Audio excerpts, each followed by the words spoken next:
जब हमारे मुल्क को आजाद कराने की जब बात आई तो इस मुल्क को आजाद कराने में अंग्रेजों के खिलाफ सबसे पहले जिसने जिहाद का फतवा दिया था वो किसी कॉलेज का पढ़ा हुआ नहीं बल्कि इसी मदरसे के पढ़े हुए अल्लामा फजल हक खैराबादी थे, जिन्होंने सबसे पहले अंग्रेजों के खिलाफ जिहाद का फतवा दिया था। मौलाना किफायतुल्लाह काफी को देखो, जिनको अंग्रेजों ने मुरादाबाद के बीच चौराहे पे सूली पे चढ़ा दिया, जिन्होंने सूली पे चढ़ने से पहले कहा था कोई गुल बाकी रहेगा ना चमन रह जाएगा, बस रसूलुल्लाह का दीने हसन रह जाएगा। हम सफीरो बाग में हैं कोई दम के चहचहे, बुलबुलें उड़ जाएंगी सूना चमन रह जाएगा। नाम शाहाने जहां मिट जाएंगे काफी मगर नामे पाके मुस्तफा और पंजतर रह जाएगा।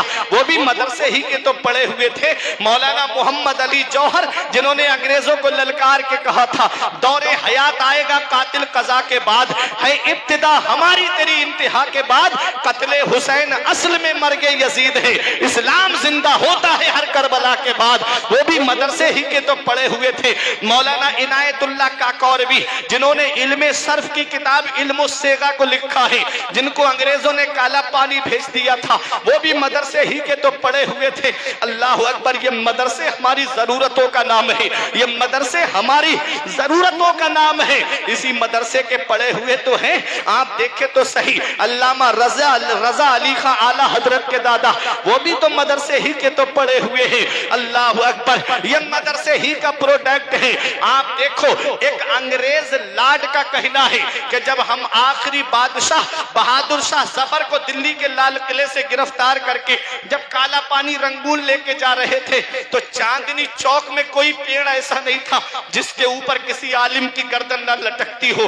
गैर मुनकसिम हिंदो पाक, आप देखें लाहौर की जामा मस्जिद में 80 से ज्यादा उलमा की गर्दनें लटक रही थी। जब जब इस वतन को खून की जरूरत पड़ी तो मुसलमान आगे बढ़े हैं, जब जब इस वतन को खून की जरूरत पड़ी तब तब मुसलमान सर पे कफन बांध करके आगे बढ़े हैं। अंग्रेजों ने काला पानी भेजा बहादुर शाह जफर को, जिन्होंने काले पानी से एक पैगाम दिया था कि लगता नहीं है दिल मेरा उजड़े तैयार में, किसकी बस बनी है आलमे न पाएदार में। और 2 उम्रे दराज मांग के लाई थी 4 दिन, 2 आरज़ू में कट गए 2 इंतजार में। कितना है कम नसीब जफर दफन के लिए, 2 गज जमीन भी ना मिली अपने तैयार में। अल्लाह पर, ये मदरसे ही का तो प्रोडक्ट है। आप देख लो दिल्ली में इंडिया गेट पर जाकर के जो 1 लाख स्वतंत्रता सेनानियों के नाम लिखे हैं, जिन्होंने हिंदुस्तान आजाद कराने में अपनी जान का नजराना पेश किया है, उसमें 76,000 नाम सिर्फ मुसलमानों के लिखे हुए हैं।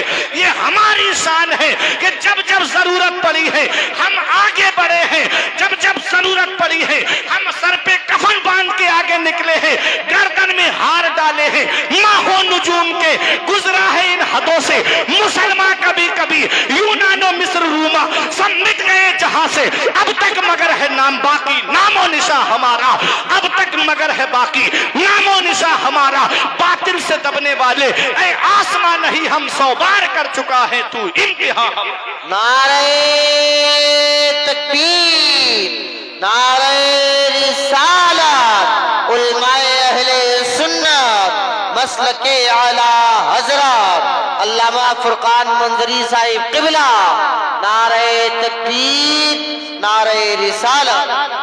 ये मदरसा है, इस मदरसे से कौम के रहनुमा तुमको मिलते हैं। बेशक, आओ जरा देखो, आज इन्हीं मदरसों को हिकारत की निगाह से देखा जाता है। अभी कोई शराब की दुकान खुल जाए कोई कुछ नहीं कहेगा, जुए का अड्डा खुल जाए कोई कुछ नहीं कहेगा, बस एक छोटा सा मदरसा खुल जाए आवाजें उठने लगती हैं। क्या जरूरत थी मदरसे की?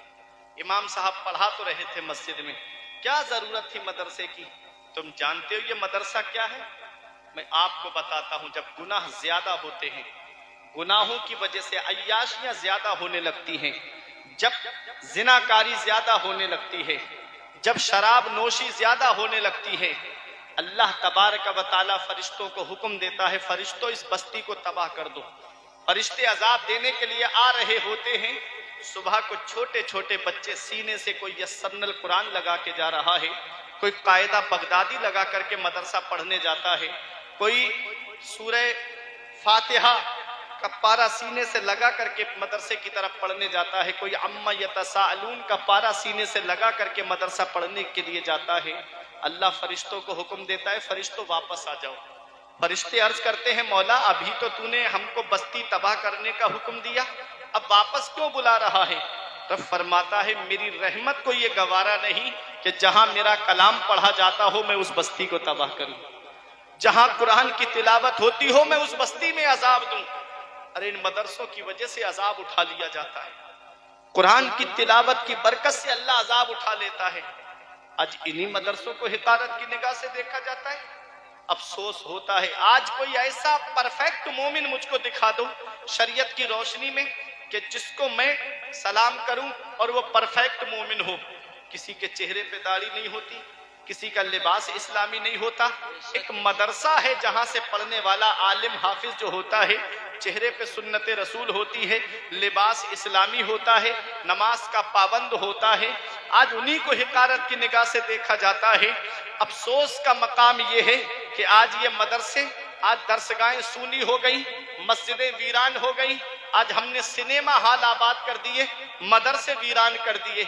अभी एक फिल्म रिलीज हुई थी, 3-3 हजार के टिकट खरीद करके मुसलमान नौजवान लड़के फिल्म देखने के लिए गए ईद पर कि उसकी फिल्म हिट कराएंगे, उसकी फिल्म सुपर डुपर हिट कराएंगे।